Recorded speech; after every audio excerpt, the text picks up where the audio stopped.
We provide you the platform to turn your dreams into reality. Give wings to your aspirations with KR Mangalam University. Vijay Shah, आप में से कई लोग इस नाम से परिचित होंगे। जनाब जो हैं मध्य प्रदेश सरकार में मंत्री हैं, मोहन यादव की सरकार है। मंत्री ने जो बयान दिया उसे लेकर लगातार वो निशाने पर है। उन्हीं को लेकर अब लेटेस्ट अपडेट आई है।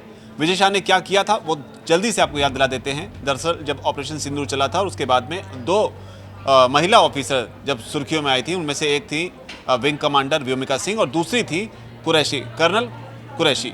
उनको लेकर ही विजय शाह ने विवादित बयान दिया था। तब उन्होंने कहा था आतंकवादी की बहन जो है कर्नल कुरैशी को बताया था। उनके कहने का जो तरीका था वो ये था कि जिस तरीके से पहलगाम में हिंदुओं को आतंकवादियों ने चुन चुन कर मारा, उसी तरीके से भारत ने उनकी ही बहन, यानी कि जो सर्जिकल स्ट्राइक की गई ऑपरेशन सिंदूर में, उनकी बहन को भेजकर हमने उनको सबक सिखाया, यानी कि कर्नल कुरैशी को। तो आतंकवादी की बहन वो कह गए और उसी को लेकर विवाद है। मामला सुप्रीम कोर्ट में है और आज फिर अभी सुप्रीम कोर्ट में इस मामले को लेकर सुनवाई हुई। क्या हुआ उसकी जानकारी हमारे साथ चेतन शेयर करेंगे। चेतन, सुप्रीम कोर्ट में आज विजय शाह को लेकर क्या हुआ, क्योंकि लगातार उन्हें लेकर विवाद हो रहा है, सवाल उठ रहे हैं कि कार्रवाई उनके खिलाफ क्यों नहीं की गई। देखिए, पहले तो जो उनका बयान है वो बेहद विवादित बयान है, उसके बारे में मैं बहुत ज़्यादा नहीं जाऊंगा, लेकिन आज जो सुप्रीम कोर्ट में हुआ जल्दी से उसको बता देते हैं। दरअसल दो जजों की ये बेंच जो है, जस्टिस सूर्यकांत और जस्टिस दीपांकर जो है दत्ता, उन्होंने इसकी सुनवाई की और इस दौरान उन्होंने कहा, क्योंकि एसआईटी का गठन सुप्रीम कोर्ट ने पिछली बार किया था 19 मई को, और उन्होंने कहा कि 21 मई को एसआईटी जो गठित की गई थी वो जांच के लिए उस जगह पर पहुंची जहां पर यह विवादित बयान दिया गया था। इंदौर का महू क्षेत्र जहां पर ये एक कार्यक्रम में उन्होंने विवादित बयान दिया था। जस्टिस ने यह भी कहा कि एसआईटी वहां पर जाती है 21 मई को, जो वहां पर मोबाइल्स हैं या फिर जो भी सबूत हैं उसको कुछ इकट्ठा किए जाते हैं, जो गवाह है उनसे पूछताछ की जाती है। लेकिन उन्होंने साथ में यह भी जोड़ा कि अभी फिलहाल जो ये भी जांच है वो अभी शुरुआती चरण में है, एसआईटी को अभी और समय चाहिए, और उन्होंने एसआईटी ने भी इस बात की मांग की थी कि हमें और समय चाहिए जो है रिपोर्ट पेश करने के लिए। तो अब जुलाई तक का वक्त जो है वो दे दिया गया है, जुलाई में अगली सुनवाई होगी। लेकिन इसी के साथ बहुत सारी चीजें जो हैं वो हुई हैं।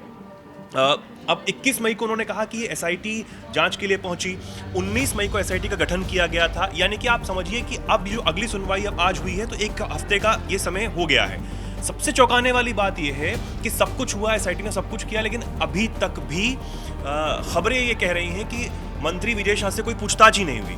और सबसे बड़ी बात यह है कि अगर हम माने खबरों की तो उसमें यह कहा जा रहा है कि पूछताछ अभी तक नहीं हुई। एक तो चीज़ ये, और दूसरी चीज़ ये कि जो वीडियो सामने आया है, जो ऑडियो सामने आया है, सिर्फ वही सबूत के आधार पर पेश किए जाएंगे।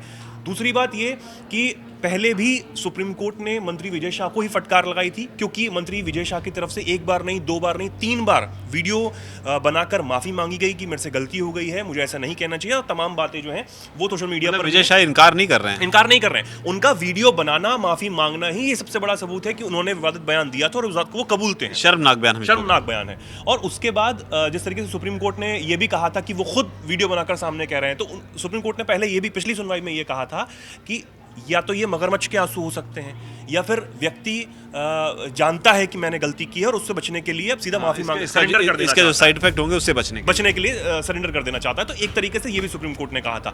तो एक तरफ मंत्री विजय शाह का बार बार वीडियो डालकर ये कहना कि हाँ मुझसे गलती हुई है, माफ कर देना चाहिए, दूसरी तरफ एसआईटी ने अब तक उनसे पूछताछ नहीं की है, एक हफ्ते का समय लगभग बीत चुका है। तो ये एक चौंकाने वाली बात यहाँ पर है। जुलाई की तरफ शिफ्ट हो गया और जुलाई में अब अगली सुनवाई इस पर होगी। ठीक है, जुलाई में इस पर अगली सुनवाई होगी। हालांकि इस बीच एक अपडेट ये भी थी कि प्रधानमंत्री नरेंद्र मोदी ने भी जो बैठक बुलाई थी एनडीए के मुख्यमंत्रियों की, उसमें उन्होंने जो जानकारी निकल कर आई उसमें साफ तौर पर ये कहा था कि नेताओं को बेवजह की बयानबाजी करने से बचना चाहिए, लूज टॉक जो है वो नहीं करना चाहिए। और विजय शाह को लेकर तो ये अपडेट है, लेकिन एक खबर और आई थी जिसमें ब्रजभूषण सिंह जो हैं बीजेपी के कद्दावर नेता हैं, वो बरी हो गए थे। अब विजय शाह के मामले में जो भी अपडेट आएगी वो हम आप तक पहुंचाते रहेंगे। धन्यवाद।